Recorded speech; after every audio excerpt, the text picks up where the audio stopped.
Satan, it's time to drag your kingdom down.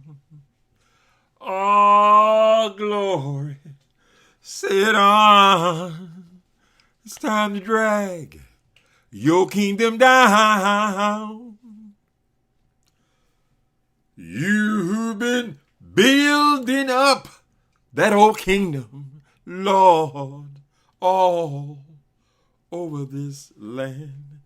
I'm telling you, Satan, it's time to drag your kingdom down. Oh, hallelujah. Satan, it's time to drag your kingdom down. Hey, people.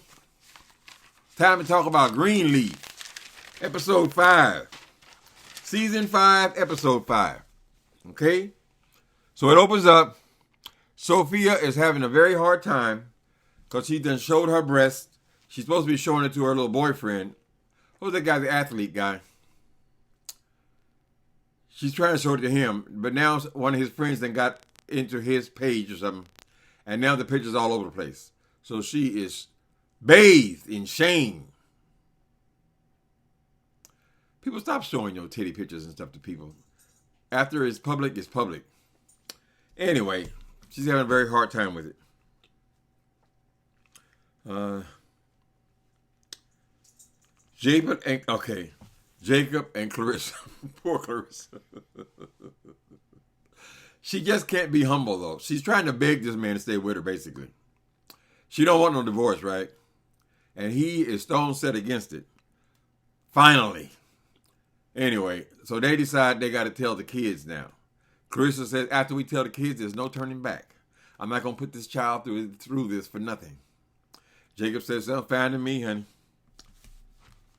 Anyway, he got a made-up mind, as they say. Then the family has a church service in the house. So this is a church service, but it's only family. So maybe I guess it's close to 20 people, including everybody. 15 people or so. Lady May gives the sermon there. This is to celebrate the last day of, the church is supposed to be torn down in a couple of days now. Like I told you, from the very beginning of this season, all this is taking place within a week. Right? When they opened up the season, they were moving the furniture out. Somehow or other, everything has been next Tuesday. So it seems to be taking place within a week, including this boy's suicide attempt. All right.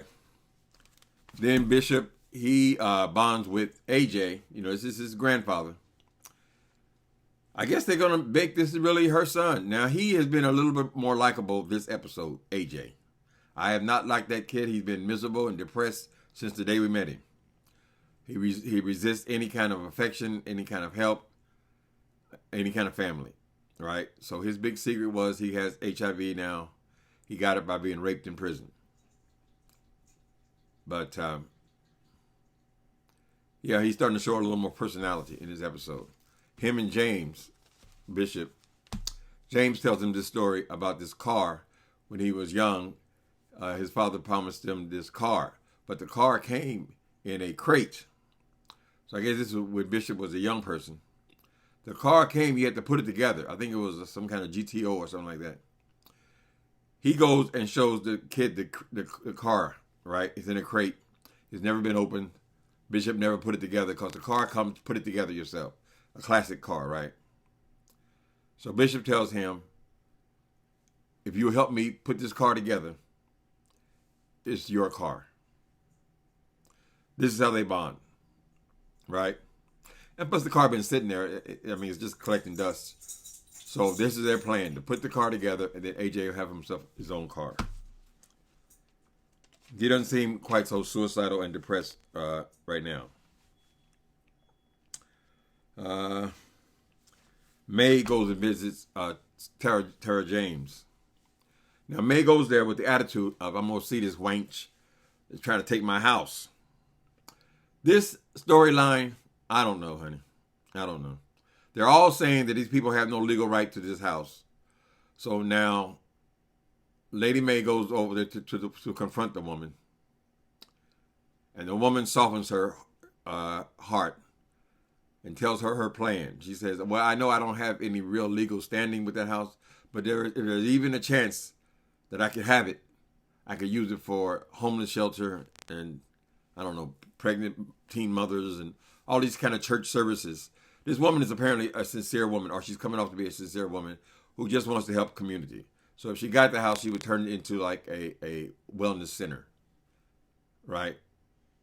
Probably a church as well. She said she's been unstable in these storefronts she's started.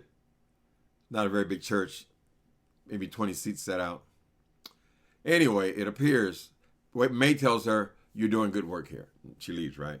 When she gets back home, now she's gonna tell James, I think we have to give her the house. No, what? Wait a minute now. We're not talking about no shotgun house here or no apartment.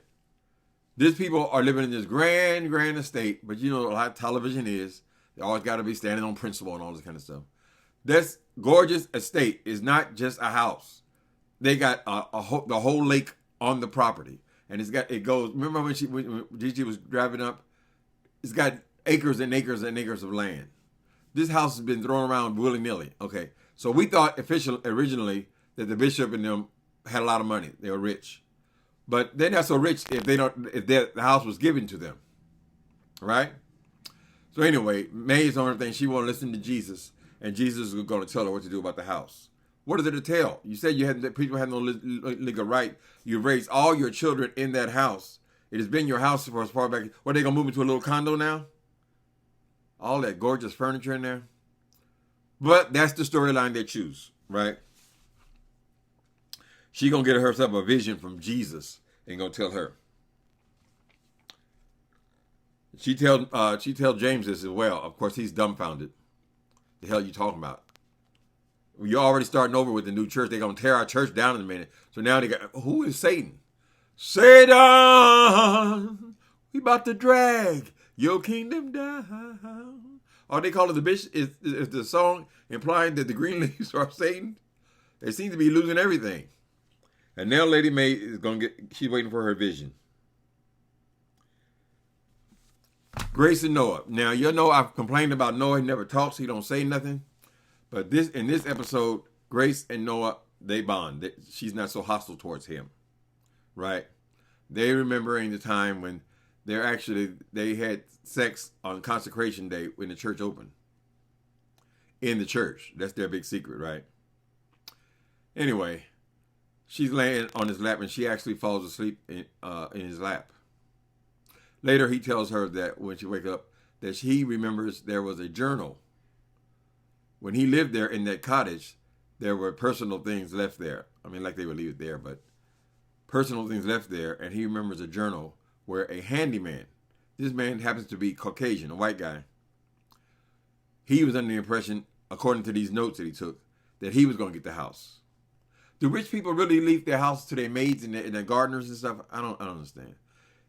In this journal, he says there's a black man keeps coming over. The black man's coming over again. She says it's all through the journal, right? The black man.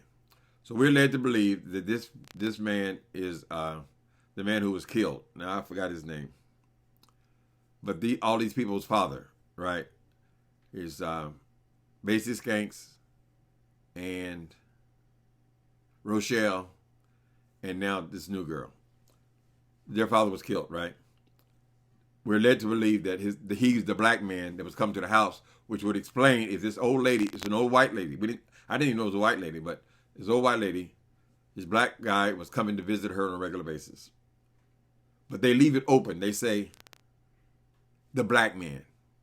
Now, we don't know that the black man wasn't actually James.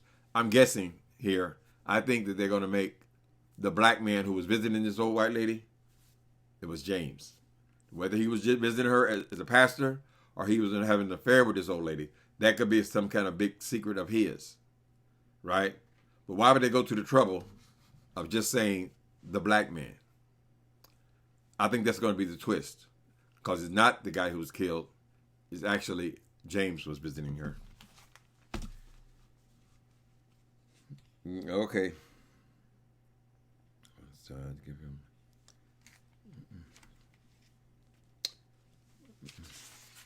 All right, next thing happened.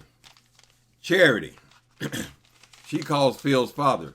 I guess Grace is still under the impression that she's supposed to stop this destruction of the building, and she can stop Harmony and Hope for some information that she has, and she needs something confirmed by Phil's father. But it better happen awful soon. They're in Sunday. They just had service. They're in Sunday, and the building's supposed to be torn down on Tuesday. I think they moved all this so close together. So basically, these last 5 episodes have all taken place in a week's time.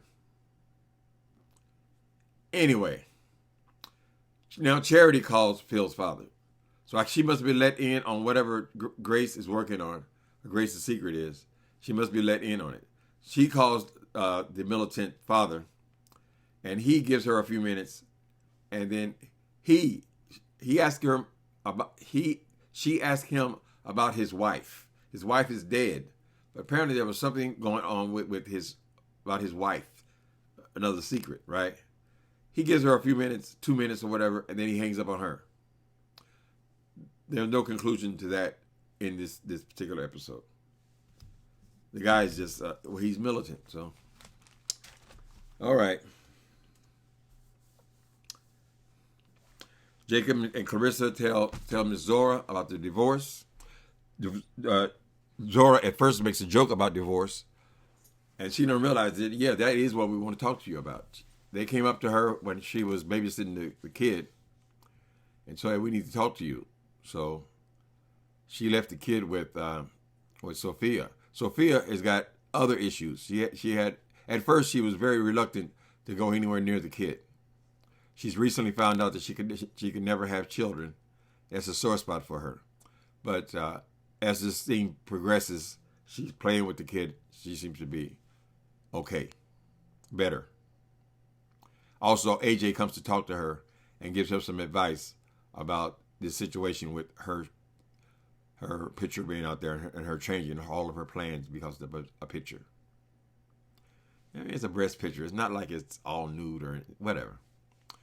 Anyway, so they're giving AJ some better lines in this right here. He's not so hard to deal with in this particular episode. Zora doesn't take it well. So she goes back to her cabin and she just sits there and cries. She don't want to be bothered. When they're telling her, she immediately jumps to the conclusion that her father is at fault for the divorce. So she immediately sides with her mother. Let him go. And then her mother has to tell her, Zora, this is not totally your father's fault. And she says, now I'm going to be sick. And Zora leaves. Enough. She don't want no more details. She goes back to her cabin to cry, to sulk. Right.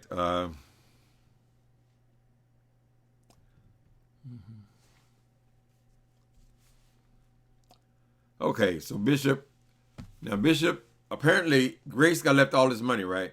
She must have been left a whole lot of money because Grace's real father left her all this money. And at one point, I think she spent like $2 to $4 million to get him off of this case he had that with the IRS, this tax thing that he had, because he was faced with going to prison if he didn't pay them $2 to $4 million. So now he's going and asking her for more money because he wants to pay off this girl. They said she has no legal right to the house. The current will is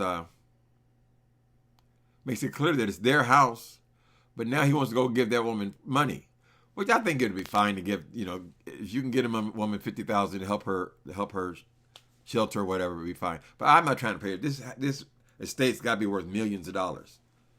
Lady May, she's going to hear from Jesus and give it to him. Anyway. So Bishop comes up with the idea, maybe we can give her money and let this thing go away. See, they're still concerned about their reputation, I guess. Because if the house is legally theirs, and Aaron has already told them that the house is yours, But the ramifications is going to be, this story gets out. People are going to imply that you did something to this man in order to be added to the will. They're trying to avoid that, the bad publicity. They don't say anything about the congregation in this thing because the church is dissolved. Yes, the church is going to be knocked down and all that. And Harmony Hope is going to start a new church. I guess they're going to meet in gymnasiums somewhere. But what happens to the congregation this man has built? They don't show any interaction whatsoever with his congregation or his people who follow him, whether they go with Harmony and Hope or he intends to bring them into the juke joint, the club that they're trying to start a new church. But whatever, he is concerned about his reputation. I guess that's it. You gonna get it? Will you get that these people, this estate? I think that's kind of silly to me, the whole idea of that. This thing is worth probably $10 million.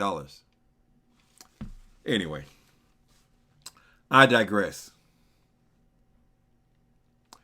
But she says, oh, how much do you need? I guess she thinks it's a decent idea too. Because the woman does need money. She's running ministries. And she seems to be a sincere woman. How much do you need? And he says, how much you got? So this father of hers don't mind taking all of her money. He done already blew through $2 to $4 million. And now he wants the rest of it to give to this woman. Why are you playing blackmail? More will be revealed with that story, though, in this episode. Okay.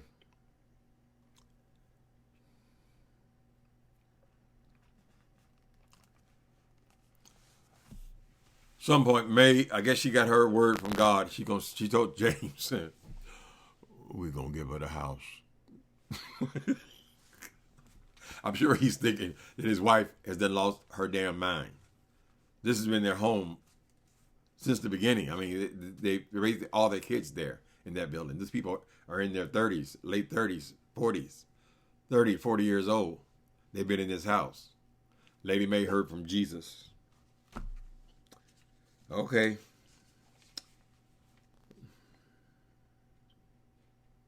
She doesn't. Lady May doesn't even want. Lady May doesn't even want him to take Grace's money and give it to her. She thinks the money is dirty. Well, if the money is dirty, go ahead and get rid of it. She don't want them to pay her anything. She said that situation will make it even worse. So that storyline is not really thought out all that well, I don't think. Because if it was their legal house, why would they be paying her a ransom then? She thinks she's gonna blackmail them because the woman all of a sudden he decides she wants the house, Miss Tara. So make it to a homeless shelter. You guys make it make sense, honey. It doesn't to me. That doesn't seem like a homeless shelter type of house.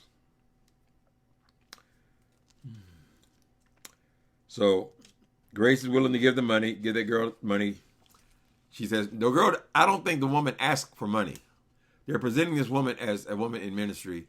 She's a sincere person. I don't think she's asked for money. But y'all brought to me and told me all this stuff. Because, Jacob started this whole stuff. This woman didn't even have to know anything about any will. Jacob went over there running his mouth. And now they got all this mess.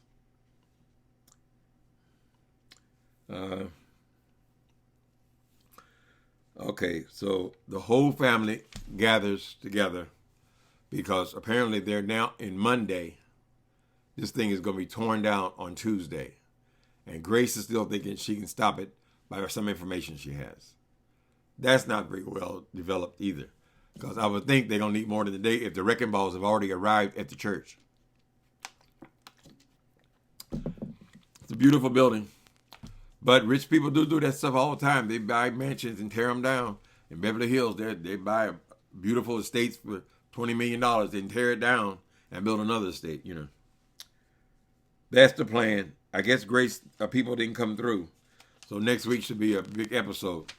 We're going to find out what this information is that can stop Harmony and Hope from destroying the church and taking over the Greenleaf ministry. Last scene. Throat is gone.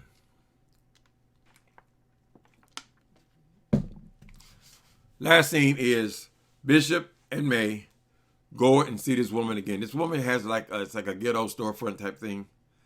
It's not in a building. It's not a storefront, but it's like something converted from a theater or something like that. But in the hood. They go to pay this woman another visit. It's not clear. Have they agreed now to give this woman a house, to make it a homeless shelter or a ministry? They go to visit her together. I guess May done talked to him into giving the church, giving the house away. I guess they go move into a 2-bedroom condo or whatever. Doesn't make any sense. It's their house. When they go to see the girl, guess who pops up? Miss Rochelle, looking like the devil herself. She looked just like Satan. She looked like the devil. She said, I told you about these green leaves. It's like an old penny. I always come back. Some nasty snide remark. So I guess this is going to be their turning point. They're going to realize that Rochelle is behind this. All of a sudden, this woman decides to ask for their house. So now they're going to, I guess, get fighting mode. But they leave it there. They leave it there with Rochelle there. And the writers added a Cadillac Escalade, I think it is. Big SUV, pulling up to get her. I mean, why do we have to see the car? Pulling up to get her. So we don't even know who is driving that SUV. We never saw the body of Macy Skanks. We'll leave it there. All right, people. I'm loving this thing. I'm sorry it's going away, the Greenleaf family. But they've moved so far from the church now, and now they're starting all this new stuff. I don't know. I'm sorry to see it go. But we will be back next week for episode 6, the Greenleaf family. Later.